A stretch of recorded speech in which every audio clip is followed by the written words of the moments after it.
Bienvenue sur le podcast de Pensée Liberté, le seul podcast qui va t'expliquer comment hacker ta vie pour atteindre ta liberté, présenté par moi-même, Fabien Deliancourt.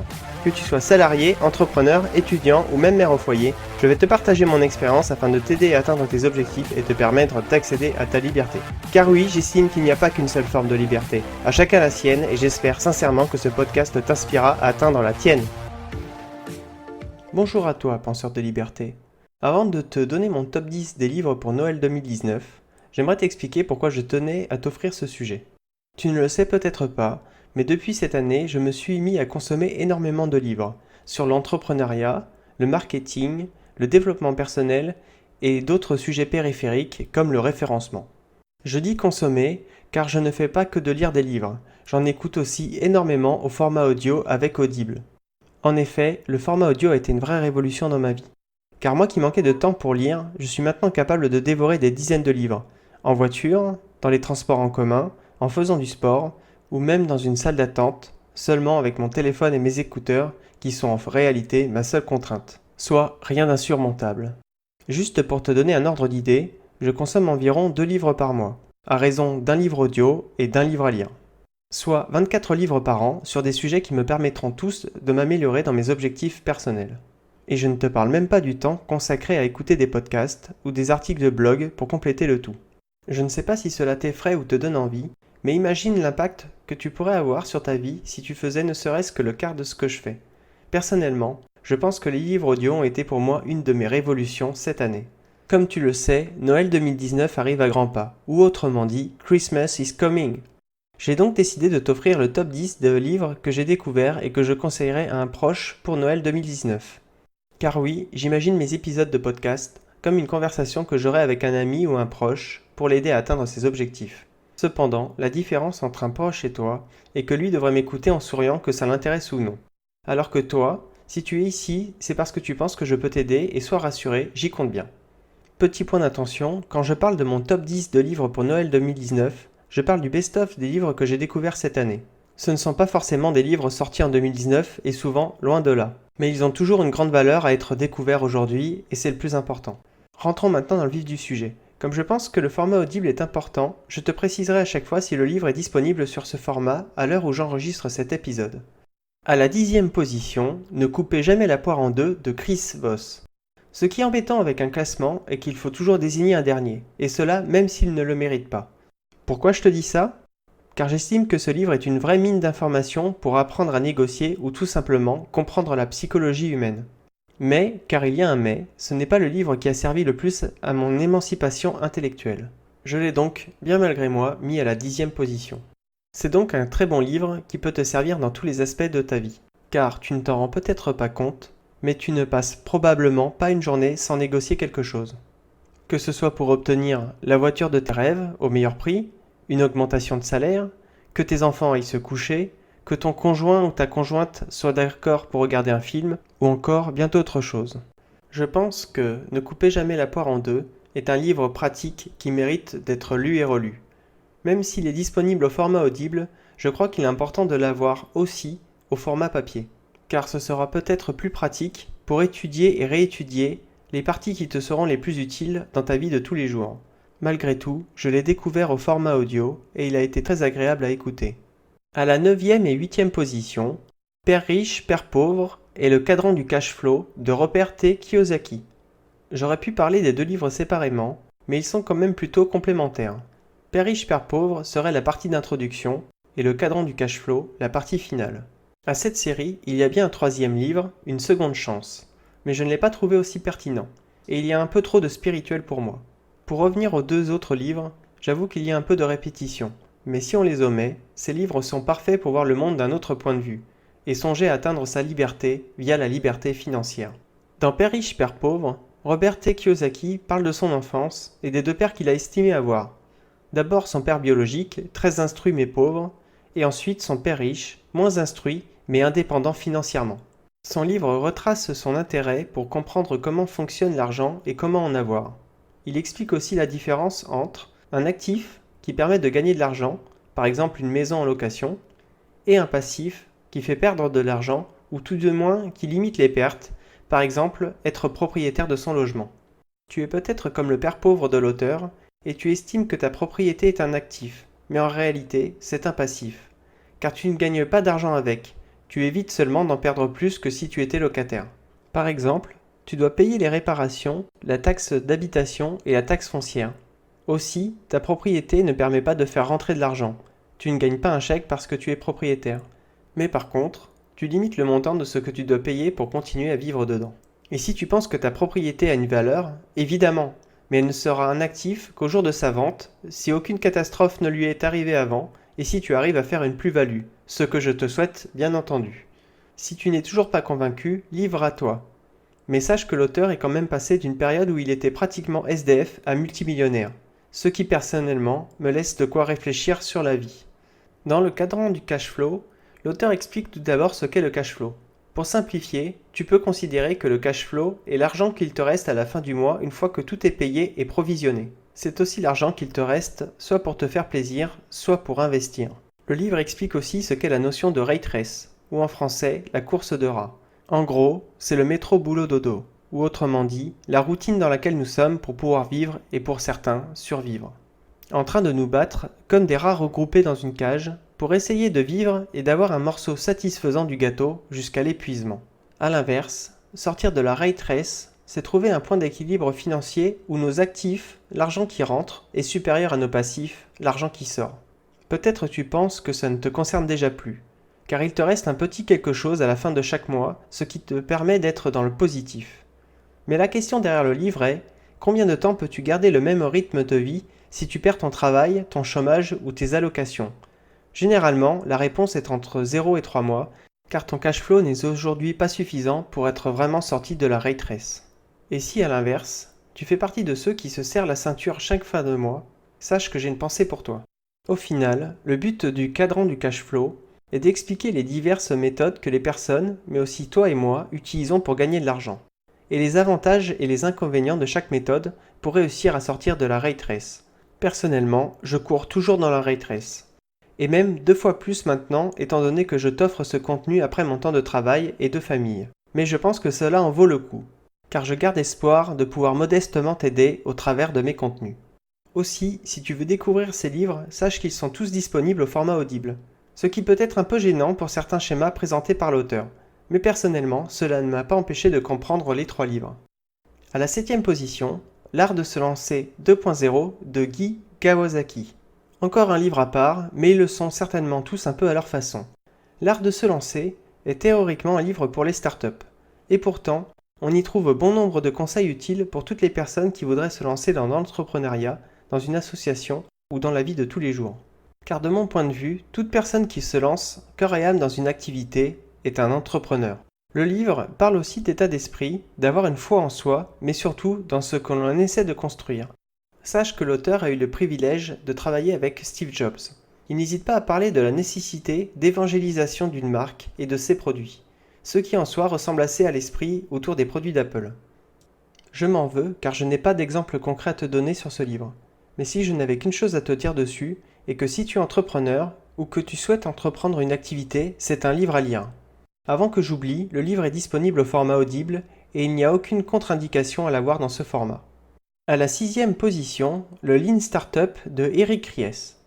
Attention à ne pas te méprendre sur le titre, ce livre n'est pas dédié aux startups, mais aux esprits d'entrepreneurs au sens large, ce que dit lui-même l'auteur. Et je te dis cela même s'il doit très certainement servir de livre de chevet pour beaucoup de startups. Je ne sais pas si tu as déjà entendu parler de méthodes de gestion de projet, Agile ou Scrum. Si tu ne connais pas, disons que ce sont des concepts de travail à appliquer pour améliorer la communication et la productivité tout en réduisant les erreurs et les incompréhensions. Personnellement, je suis un fervent adepte de ces méthodologies, même si je n'ai pas forcément l'occasion de pouvoir les exploiter tous les jours. Et je trouve à titre personnel que c'est un vrai gâchis que les entreprises et les services qui auraient la possibilité de s'y mettre ne le font pas, que ce soit par peur, manque de moyens ou culture d'entreprise, car à moyen long terme, ils y perdent. Si tu ne connais pas ces méthodologies, ce n'est pas forcément grave, car cela n'est pas forcément compatible avec tous les types de structures. Peut-être que tu te demandes quel est le rapport avec le livre. En fait, de mon point de vue, le Lean Startup est très proche des esprits des méthodes précédentes. Il est d'ailleurs vu comme un bon complément à celle-ci, un peu comme la cerise sur le gâteau. Et pourtant, même si ce livre me parle beaucoup, car je connais les méthodes dont j'ai parlé précédemment, il est tout à fait possible de le découvrir sans rien y connaître à l'agilité ou à la méthode Scrum. Car d'une certaine façon, comme il en est très proche, il nous en initie par l'esprit. C'est un livre que je conseillerais à tout entrepreneur ou même à toute personne se lançant dans une activité complexe. En effet, le livre permet d'avoir un état d'esprit permettant d'avoir du recul sur ce que l'on fait ou de comprendre l'importance de pivoter quand on ne va pas dans la bonne direction. Mieux encore, le livre nous initie au MVP ou produit minimum viable en français. Autrement dit, l'intérêt de créer un prototype avant d'aller plus loin et d'éviter de gaspiller du temps et de l'argent. Je t'ai dit que l'agilité ou la méthode Scrum n'est pas forcément applicable dans tous les types d'entreprises, mais je suis persuadé que la méthode du Lean Startup et de son MVP peut être utile à tout le monde. Tout simplement parce que même un boucher ou un boulanger, avant de vendre un nouveau produit, doivent le tester eux-mêmes et ensuite le tester en quantité raisonnable avant de décider de le produire en masse. C'est donc un livre inspirant pour tout entrepreneur, que tu peux lire ou écouter également sur Audible, sans aucun souci de compréhension. À la 5e position, Pouvoir illimité d'Anthony Robbins. Je ne sais pas pour toi, mais je savais depuis longtemps que l'esprit pouvait avoir une influence sur le corps. Il n'y a qu'à étudier par exemple les résultats de l'effet placebo. Cependant, je n'avais jamais pris le temps de m'y intéresser, notamment parce qu'on tombe généralement dans des discours un peu trop spirituels, et forcément passés terre à terre à mon goût. Dans son livre Pouvoir illimité, Anthony Robbins nous donne des astuces qu'il dispense dans ses séminaires, et il nous initie à la PNL ou programmation neurolinguistique. Le but est de nous apprendre à mieux contrôler le potentiel maximal que peut nous offrir notre corps, en retirant les barrières mentales que nous mettons volontairement ou plutôt inconsciemment. Une chance pour moi, et peut-être pour toi, c'est que le livre nous dispense pratiquement intégralement du spirituel, pour se concentrer sur ce qu'il est simplement possible de faire avec la volonté de notre esprit. En plus de cela, l'auteur nous donne des conseils pour améliorer notre communication. En effet, le livre contient des chapitres qui permettent de mieux comprendre comment nous réagissons, et forcément comment les autres réagissent, pour ainsi améliorer notre communication et potentiellement amener l'autre là où l'on veut. Un très bon complément au livre, ne jamais couper la poire en deux. Mais attention, l'auteur insiste bien que pour lui, ce sont des outils pour nous aider à améliorer notre communication, et pas pour manipuler les autres. Ce qui m'a étonné dans le livre, c'est que l'auteur prend le temps d'expliquer l'importance de nos différences, notamment le fait que nous puissions être visuels, auditifs ou kinesthésiques, et de l'incidence que cela peut avoir sur notre vision du monde. Cela m'a étonné car c'est un sujet que je trouve important et qui n'est pratiquement jamais traité. J'en avais d'ailleurs parlé sur mon article sur l'école, notamment parce que l'école ne prend pas en compte ces différences dans notre apprentissage, et que j'estime que cela peut être un facteur non négligeable de difficulté d'apprentissage ou de motivation. Eh bien ma foi, j'étais très content de pouvoir découvrir des explications complémentaires à mon propre raisonnement. Quoi qu'il en soit, c'est un livre que je recommande pour Noël 2019, aussi bien pour ceux qui voudraient atteindre leur plein potentiel qu'à ceux voulant enrichir leur culture générale. Et point important, le livre est disponible sur Audible et est très agréable à écouter. À la 4e position, Vivez la vie de vos rêves grâce à votre blog 2.0 d'Olivier Roland. D'un certain point de vue, Vivez la vie de vos rêves grâce à votre blog sera le seul livre pratique. Le grand intérêt de ce livre d'Olivier Roland est de t'expliquer quel est l'intérêt de faire un blog et comment certains arrivent à en vivre. Étant donné que le livre est relativement technique, je n'ai pas grand-chose à te dire dessus, mis à part qu'il m'a été très utile et qu'il le serait très certainement pour toi, si tu veux faire un blog ou au moins comprendre pourquoi tu devrais en faire un et comment tu pourrais vivre avec. Personnellement, je te recommande de croiser ce livre avec le Guide du blogueur de Lingen Xia, afin d'avoir une bonne vision globale du sujet et parce que l'ensemble ne coûte pas bien cher. Si je ne t'ai pas directement recommandé ce second livre, c'est parce que je le trouve moins inspirant, dans le sens où il a une vision plus technique et moins « Vivez la vie de vos rêves ». Tous ces livres étant pratiques, ils ne sont pas disponibles au format audible, et heureusement car ils ne s'y prêtent pas. À la 3e position, Il n'est jamais trop tard pour réussir de Butler Bowden Tom. Alors étrangement, ce livre est le plus difficile à obtenir. Pourtant, sorti en février 2012, on ne peut le trouver qu'au format papier. Le format Kindle et Audible sont aux abonnés absents. Peut-être qu'il n'a pas su trouver son public et quel dommage, car j'ai trouvé ce livre d'une grande inspiration. En effet, ce livre est un condensé de success stories, mais il n'est pourtant pas comme les autres livres de ce genre. Car ce livre reprend l'histoire de bon nombre de personnes célèbres qui sont devenues des célébrités du jour au lendemain, et démontre que la plupart d'entre elles n'avaient rien d'extraordinaire jusqu'au jour où elles ont été connues. Mais le plus intéressant et que le livre insiste sur le fait que ces personnes ont dû persister parfois pendant 10, 20, 30 ans, voire même pratiquement toute une vie avant de réussir. C'est en cela que le livre est inspirant, car il démontre que rien n'est jamais perdu. Soit, comme le dit très bien le titre du livre, il n'est jamais trop tard pour réussir. On découvre que tout peut arriver à ceux qui se battent pour atteindre leurs objectifs, pour obtenir leur liberté. Ce livre est l'un de ceux qui s'approche le plus de la vision que je partage du podcast et du blog de Pensée Liberté. Ce qui explique qu'il se retrouve dans le top 3. L'une des choses que j'ai trouvée la plus simple et inspirante est la méthode de calcul donnée pour notre temps restant pour réussir. Bien que relativement simple, j'ai hésité à te la donner dans le podcast, car elle va te demander un peu plus de concentration. Dans le pire des cas, tu retrouveras la transcription de l'épisode où tu pourras acheter le livre tout simplement. Cette méthode part de 2 principes de base. Toi et moi vivrons en moyenne jusqu'à l'âge de 80 ans. Et en moyenne, nous commençons à travailler à l'âge de 20 ans. Aussi, à partir de ce constat, tu peux déterminer le nombre d'années qu'il te reste pour réussir en faisant 80 moins ton âge. Dans mon cas, 80 moins 30 ans, il me reste donc en théorie 50 ans pour réussir à atteindre mes objectifs, ce qui en soi est déjà plutôt pas mal. Maintenant, je te laisse quelques minutes pour toi aussi faire 80 moins ton âge, juste pour que tu puisses imaginer tout le temps qu'il te reste encore pour pouvoir réussir. J'espère que ce chiffre te satisfait déjà, mais peut-être que cela n'est pas suffisant pour toi. Aussi, passons à la deuxième partie de la méthode. Elle consiste à partir du principe que l'on démarre sa vie active à 20 ans. Donc, 80 moins 20, cela fait 60 années pour réussir en moyenne. Aussi, si tu ramènes ton nombre d'années calculé précédemment pour réussir et que tu le divises par 60, tu vas obtenir le pourcentage de temps restant pour réussir. Pour mon cas, je fais donc 50 ans divisé par 60 et j'obtiens qu'il me reste 83% de temps pour atteindre mes objectifs. Pas mal, n'est-ce pas ? Aussi, je sais que tu n'es peut-être pas en situation pour faire un calcul aussi compliqué. Je te laisserai donc faire le calcul par toi-même lorsque tu auras le temps. Je ne sais pas quel âge tu as, mais je t'invite vraiment à faire ces calculs. Car peut-être que tu es comme moi à une époque pas si lointaine où je me disais « à mon âge, il est certainement trop tard ». Parce que l'on voit beaucoup de success stories de jeunes personnes qui biaisent la réalité des faits. Aussi, si tu es à la recherche de livres inspirants pour Noël 2019, acheter ce livre pourra peut-être être un vrai bol d'air frais pour te donner ou te redonner la motivation que tu mérites. À la deuxième position, Tout le monde n'a pas eu la chance de rater ses études, d'Olivier Roland.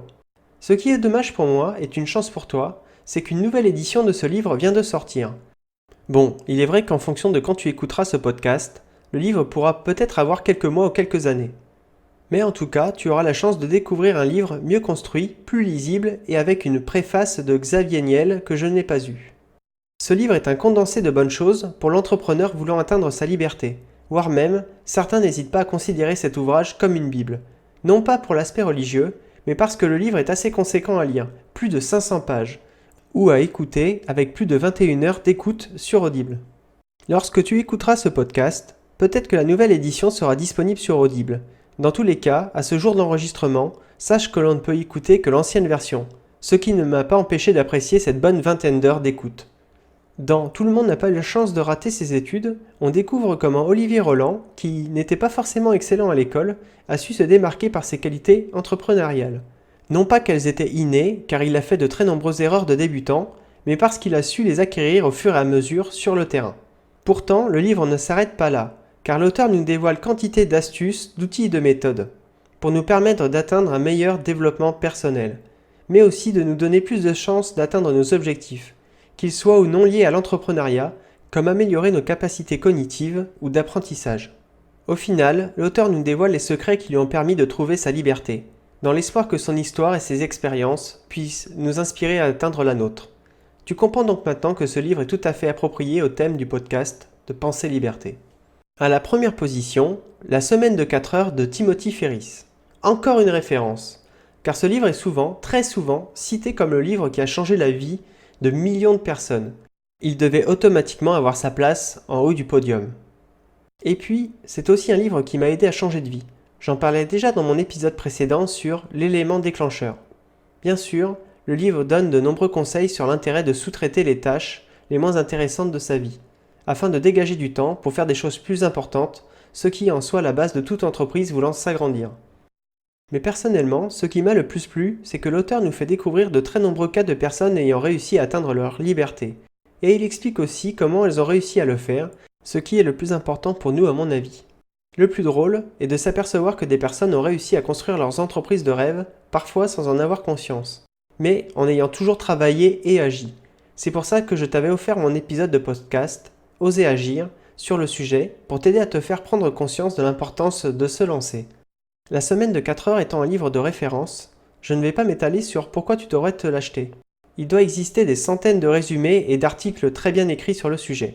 La seule chose qu'il me reste à te dire est que le livre est disponible sur Audible, qu'il est très agréable à écouter, et même pour l'anecdote, que c'est mon premier livre audio.